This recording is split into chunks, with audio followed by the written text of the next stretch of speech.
नमस्कार दोस्तों, आप सभी विद्यार्थियों का स्टडी फर्स्ट 92 चैनल पर हार्दिक स्वागत है। आशा करता हूं कि आप सभी पढ़ रहे होंगे। बहुत विद्यार्थी ऐसे होंगे जो सोचते होंगे कि लॉकडाउन में हम क्या करें।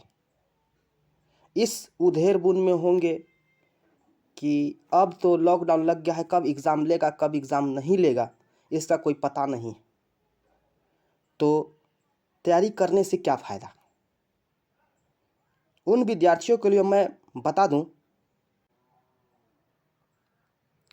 आप लोग यह जानते होइएगा कि एक युद्ध होता है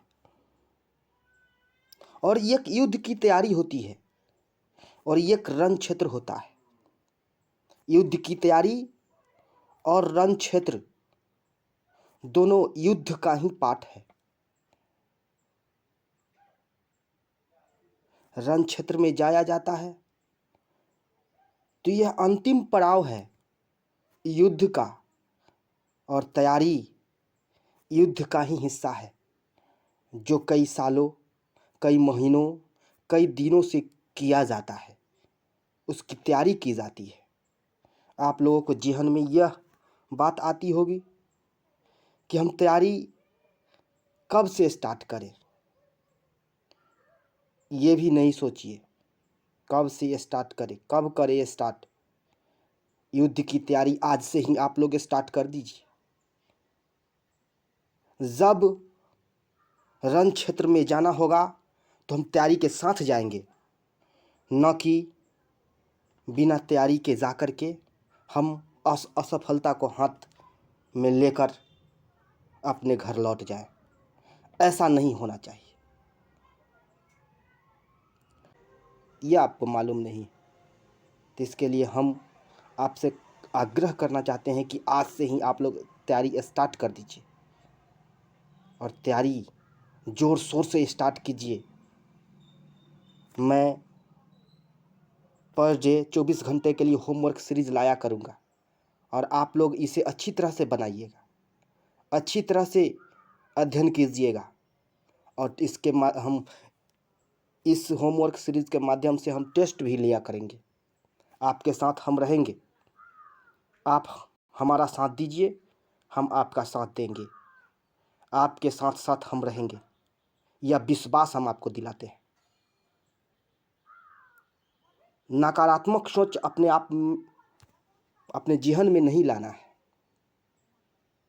नकारात्मक सोच से कोई भी मनुष्य सफलता नहीं पा सकता है। नकारात्मकता एक संक्रामक बीमारी है जो आसपास सब में निराशावादी दृष्टिकोण ही फैलाती है। सारे व्यक्तियों में निराशावादी दृष्टिकोण फैलाती है। इससे सदैव बचना चाहिए। सदैव सकारात्मक ही सोचना चाहिए। सकारात्मकता द्वारा सोचा गया योजना कल्पना मात्र भी लगे तब भी उस पर विश्वास करो। मैं कहता हूं कि सकारात्मक द्वारा कोई भी सकारात्मकता हमारे जहन में आ रही है और हम एक योजना बना रहे हैं, सकारात्मक योजना, तब वो अगर कल्पना भी लगे तब भी उस पर विश्वास करो और उसे सच बना दो।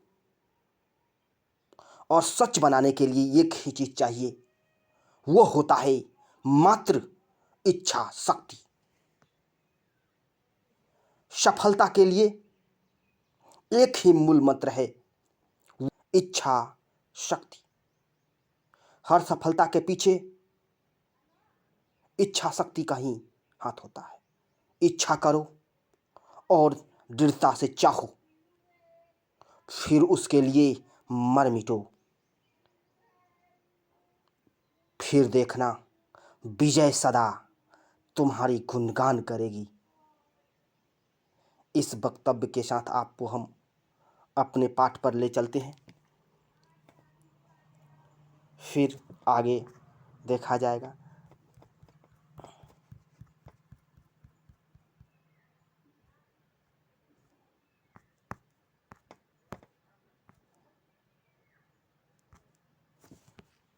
अब आगे देखते हैं हम लोग कि एनसीईआरटी सार संग्रह में हम पेज नंबर 3 करेंगे। एनसीईआरटी सार संग्रह में पेज नंबर 3 जो पॉलिटी से है ना। इसमें संविधान सभा की पहली बैठक कब हुई थी, यहाँ से लेकर के आप सब इसका अध्ययन करेंगे और अस्थायी अध्यक्ष कौन थे इनके बारे में आप जानेंगे। उसके बाद आप इनमें संविधान सभा के बारे में जानेंगे, कब बैठक हुआ और कब अंतिम बैठक और कितने बैठक हुए इसके बारे में आप जानेंगे। उसके बाद आप इसमें संविधान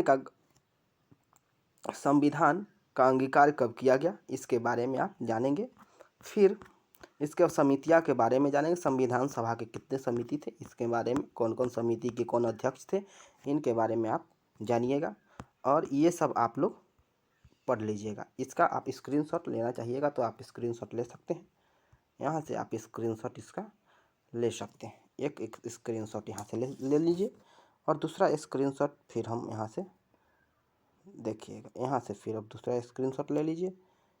फिर तीसरा स्क्रीनशॉट की बात करें तो आप लोग यहाँ से ले लीजिए, ये पॉलिटी का स्क्रीनशॉट हो जाएगा, यहाँ से पूरा ले लीजिए इसको और इसको 24 घंटे में याद कर लेना है। और आगे देखते हैं। फिर देखिएगा राजनीतिक मानचित्र, भारत का राजनीतिक मानचित्र है, इसके बारे में भी आप पढ़िएगा कि कहाँ पर कौन सा राज्य है, लद्दाख, जम्मू कश्मीर, हिमाचल प्रदेश, उत्तराखंड। इसकी राजधानी भी आप लोग याद कर लीजिएगा, है ना। उसके बाद ये देखिएगा यूटी है ना, यूनाइटेड स्टेट, ये कब भी। उसके बाद देखिएगा ये दादर नगर हवेली के बारे में, कौन कौन सा राज्य है कहाँ पर, ये सब दिया हुआ है ना। दादर नगर हवेली ये सब नया वाला है कि दादर नगर हवेली और दमन द्वीप कब एक हो गया है ना, एक केंद्र शासित प्रदेश बन गया है, इसके बारे में आप लोग याद कर लीजिएगा। देश के चतुर्दिक अंतिम सीमा बिंदु है ना, उत्तरतम बिंदु, दक्षिणतम, पश्चिमतम और पूर्वी मुख्य भूमि का दक्षिणतम बिंदु कौन सा है, ये सब आप याद कर लीजिएगा। चलिए अब आगे चलते हैं। अगला पॉइंट आता है आपको, इसमें सूर्य से संबंधित है, विशिष्ट तथ्य हैं, इसके बारे में आप याद कर लीजिएगा।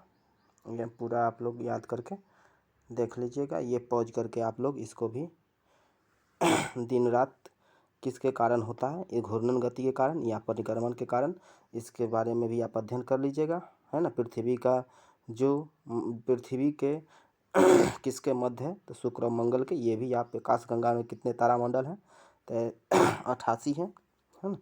इसमें पहले 89 दिया हुआ था लेकिन इसमें अभी 88 दिया हुआ है। अब देखिएगा ये जो है हर एक बुक में एक का अंतर इसमें नज़र आने लगा। अब देखिएगा आकार के अनुसार ग्रहों का आरोही क्रम, हाँ देखिएगा ये सब आप घनत्व के अनुसार ये सब आप भी कर लीजिएगा, ये सब याद। अब देखिएगा यहाँ से आप स्क्रीनशॉट लेना चाहिएगा तो आप लोग स्क्रीनशॉट ले सकते हैं, यहाँ से स्क्रीनशॉट आप ले सकते हैं। यह देखिएगा ये स्क्रीनशॉट हो गया। आप यहाँ से फिर यहाँ से आप स्क्रीनशॉट ले लीजिए, पूरा स्क्रीनशॉट हो जाएगा और फिर यहाँ से आप स्क्रीनशॉट ले लीजिए। अब देखिएगा इसमें उसके बाद है भौतिक में आइएगा तो इसकी लंबाई है, राशि, मात्रक, ये सब आप क्षेत्रफल का मात्रक क्या होता है ये सब आप याद कर लीजिएगा। उसके बाद यहाँ से एक और स्क्रीनशॉट आप लोग ले लीजिए, पूरा स्क्रीनशॉट आप लोग ले लीजिए, है ना, स्क्रीनशॉट ले लीजिए। फिर दूसरा में आइएगा यहाँ पर यहाँ पर आइएगा केमिस्ट्री का ये टॉपिक है, केमिस्ट्री का है, ये 23 नंबर पेज है, केमिस्ट्री का ये पेज है, आप इसको भी आप याद कर लीजिएगा। फिर यहाँ से आप स्क्रीनशॉट ले लीजिए, फिर यहाँ स्क्रीनशॉट आप ले लीजिए।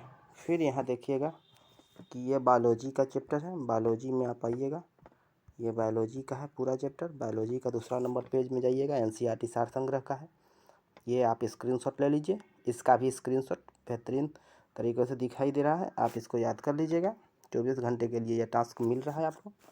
अब देखिएगा इसके बाद यहाँ पर ये ले लीजिएगा, उसके बाद ये पूरा आप ले लीजिए स्क्रीनशॉट, इसको भी आप याद कर लीजिएगा।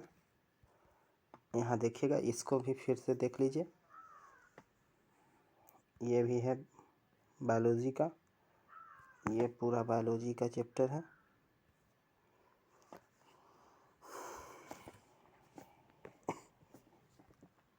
बायोलॉजी का ही है ये पूरा। यहाँ से आप इसको स्क्रीनशॉट ले लीजिए।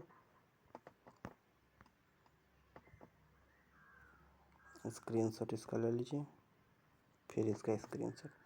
फिर यहाँ देखिएगा इसके बारे में,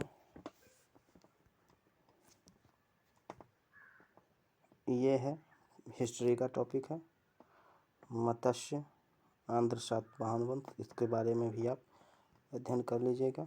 आगे देखिए, स्क्रीनशॉट ले लीजिए इसका, है ना। हाथी गुम्फा अभिलेख किससे संबंधित है? ऐहोल अभिलेख, ये सब भी जूनागढ़ अभिलेख, ये सब आप मंदसौर अभिलेख, ये सब आप लोग पूरा अच्छी तरह से याद कर लीजिएगा, ये सब एग्ज़ाम में पूछता है। उसके बाद आते हैं यहाँ से, फिर स्क्रीनशॉट ले लीजिए। उसके बाद फिर यहाँ से आप लोग स्क्रीनशॉट ले लीजिए। चलिए अब लूसेंट में आते हैं। लूसेंट का टॉपिक देखिएगा, यूरोपीय के आगमन से आप लोग पढ़िएगा। यूरोपीय के आगमन से लूसेंट का ये टॉपिक है। लूसेंट में ये सब पूरा पढ़ लीजिएगा, यूरोपीय का आगमन है। उसके बाद ये स्क्रीनशॉट ले लीजिए, यहाँ से यहाँ तक पूरा पढ़ लीजिएगा। फिर इधर वाला पूरा टॉपिक आप लोग पढ़िएगा और इसको पूरा अध्ययन कीजिएगा यहाँ तक। अब इधर देखिए, ये सौर मंडल के बारे में आपको अध्ययन करना है। ये सौर मंडल के बारे में पूरा यहाँ से लेकर के पूरा अध्ययन करना है। स्क्रीनशॉट लेना चाहिएगा तो ले लीजिएगा। फिर ये यहाँ से ऐसे करके पूरा अध्ययन करना है आपको और इसको पढ़ लीजिएगा। फिर आप देखिएगा, यहाँ से आइएगा तो सूर्य का प्रकाश के कितना मिनट में आता है पृथ्वी पर सूर्य का प्रकाश, इसके बारे में, पूरा ब्रह्मांड के बारे में, है ना, दृष्टिकोण क्या है इसके बारे में आप, और पिंड के बारे में भी आप लोग अध्ययन कर लीजिएगा। फिर यहाँ पर देखिएगा कि ग्रह के बारे में पूरा, बृहस्पति ग्रह, ये सब भी आपको पूरा याद कर लेना है। और ये सब NCERT सार संग्रह में भी आपको अभी मिला होगा। चलिए इसको भी स्क्रीनशॉट अगर लेना चाहिएगा तो ले लीजिएगा। पूरा स्क्रीनशॉट आप लोग ले लीजिए, एक बार और ले लीजिए। स्क्रीनशॉट लेना चाहिएगा तो फिर यहाँ से आइएगा, इसका भी पूरा स्क्रीनशॉट ले लीजिए। अब देखिएगा आगे, ये है अर्थव्यवस्था के बारे में, इसका भी आप स्क्रीनशॉट ले लीजिए। पूंजीवादी अर्थव्यवस्था क्या होता है इसके बारे में, आप समाजवादी अर्थव्यवस्था और मिश्रित अर्थव्यवस्था क्या होता है इसके बारे में आप अध्ययन कीजिएगा, है ना। उसके बाद प्राथमिक क्षेत्र, द्वितीयक क्षेत्र और तृतीयक क्षेत्र के बारे में भी आप अध्ययन कीजिएगा कि प्राथमिक क्षेत्र क्या होता है, द्वितीयक क्षेत्र क्या होता है और तृतीयक क्षेत्र में कौन कौन से वस्तु आते हैं। जो तृतीयक क्षेत्र होते हैं सेवा क्षेत्र में आता है, ये सब आप लोग देखिएगा। अब आगे देखिएगा, ये भारतीय संविधान में है। आप लोग भारतीय 1773 से लेकर के 1758 तक पढ़ लिए। अब 61 से आप लोग यहाँ पर पढ़िएगा। 61 से आप लोग आगे जा कर के 1947 तक आपको अध्ययन करना है। 61 से 1947 तक, 61 से 1947 तक अध्ययन करना है और इसका भी अध्ययन कर लीजिएगा पूरा अच्छी तरह से। इसका स्क्रीनशॉट अगर लेना चाहिएगा तो आप स्क्रीनशॉट ले लीजिए, है ना। पूरा स्क्रीनशॉट इसका लेना चाहिएगा तो आप लोग स्क्रीनशॉट ले सकते हैं। यहाँ से भी आप पूरा स्क्रीनशॉट ले सकते हैं, यहाँ से आप स्क्रीनशॉट ले सकते हैं। ये पूरा आप स्क्रीनशॉट लेना चाहिएगा तो ले लीजिए। यहाँ देखिएगा ब्रिटिश, ये सब भी आप लोग पढ़ लीजिएगा। यहाँ तक आपको पढ़ना है। सिलहट जिले में भारतीय स्वतंत्रता अधिनियम 1947 के प्रवृत्त होने के पूर्व जनमत संग्रह को पाकिस्तान पक्ष में मत दिया था। यहाँ तक आप पढ़ लीजिएगा, उसको ज़्यादा नहीं पढ़ना है ना। यहाँ तक 47 से ही पूरा अधिनियम पढ़ लेना है। उसके बाद भारतीय संविधान सभा अगले दिन दिया जाएगा। अब ये फिजिक्स में आइएगा, गति चैप्टर से ये इतना ही आपको पढ़ना है। आपको कोणीय संवेग तक पढ़ लेना है, उसके बाद नहीं पढ़ना है। उसके बाद रसायन में ये पूरा चैप्टर आज रसायन का है। आज ये पूरा एक पेज आप लोग अध्ययन कर लीजिएगा। पदार्थ किसको कहते हैं, पदार्थ के कितने प्रकार होते हैं, ये आप पढ़ लीजिएगा। उसके बाद कोशिका के बारे में आप एक पन्ना ही आप आज अध्ययन कीजिएगा। उसके बाद आप देखिएगा कि अब हो गया टॉपिक ख़त्म। आप देखिएगा इसको आप बारीकी से 24 घंटे के अंदर आप लोग इसे याद कर लीजिएगा। और इसको आप करके देखिएगा। 24 घंटे में आपको मतलब बहुत अच्छे से इसको याद करना है। और उसके बाद आप टेस्ट सीरीज़ के माध्यम से टेस्ट भी दीजिएगा। आपको 20 क्वेश्चन का टेस्ट सीरीज़ दिया जाएगा, आप इसका टेस्ट दीजिएगा और आप इसे अच्छी काट पाते। बिना कुछ किए जय जयकार नहीं होती। कोशिश करने वाले को कभी हार नहीं होती।